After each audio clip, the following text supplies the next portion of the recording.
Hey everyone, welcome back to the channel, and today we are just over a week away from the US release, and potentially worldwide release, not sure yet, of Star Trek Section 31. Now, I've mentioned this film a couple of times now because yes, it is actually a Star Trek film, not a series.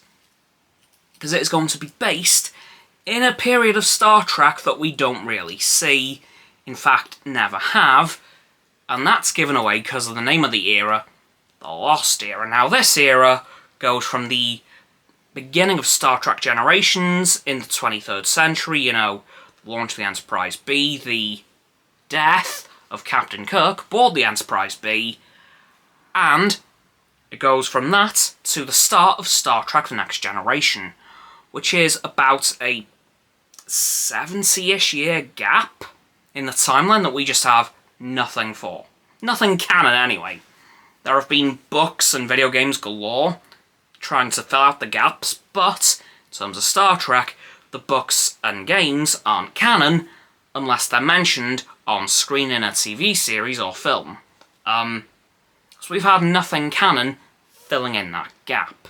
Now, this film, Section 31, will be the first project to come out in that time gap in the early 24th century, I think, because in the film we get a cameo, or actually she might be a pretty big role, from a very young Lieutenant Rachel Garrett. Now, Rachel Garrett was a very famous officer during the Lost Era of Star Trek because she was the captain of the Enterprise C.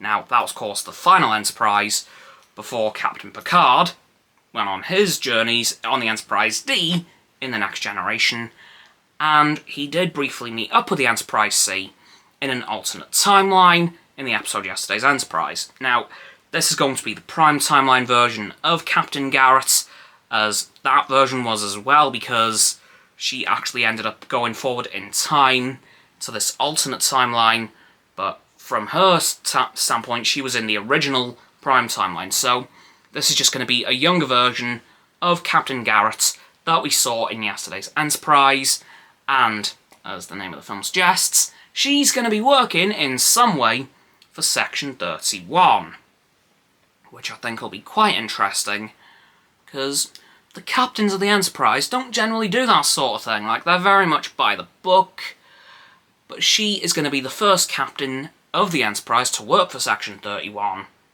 as far as we know. It may come out at some point that maybe Captain Picard did some work for Section 31 in his early days, or maybe even Captain Kirk. But, as of right now, Lieutenant Rachel Garrett will be the only Starfleet officer who went on to be captain of the Enterprise, to work for Section 31, which is very much the Men in Black of the Federation. Like, they're the people who really do the stuff that no Starfleet officer would want to do. Like, they do the dirty work, basically, of the Federation, the stuff that the Federation really doesn't want to admit to doing. Like, really? Doesn't want to admit to, but they do anyway. But they just keep it very much under wraps in some periods of the Star Trek timeline. Other parts, it's not as secret, like in the Discovery era, when Section 31 is very much an open secret that a majority of Starfleet knows about. By the time of Deep Space Nine, back into the shadows it goes, and no one knows who the hell they are. Anyway though, that's going to do it for me discussing Section 31, the Star Trek movie coming out next week in the US, possibly internationally as well. I'll let you guys know if I find out. So yeah, please, like the vid, sub to my and Roxanne's channel, so her link is down in the description. My sub button is down there, please click those, and then the bells to get both sets of our notifications. Comment as well, because why not let me know what you are looking forward to most about Star Trek Section 31. Do you think we'll get any other cameos in this film? Maybe Captain Harriman of the Enterprise B, or someone else? Like, do you think we could see Castillo, who was the first officer of the Enterprise C, or anyone else, like, you can think of? Once you've done that too, please follow me on my social medias. They'll be down in the link tree in the description below. That will be Roxanne's website, and lastly, please do share the vid with all your friends so they can join the infinite loop of liking, subscribing, commenting, following, and sharing, and around and around and around that loop. And I'll see you all tomorrow with another video. Goodbye!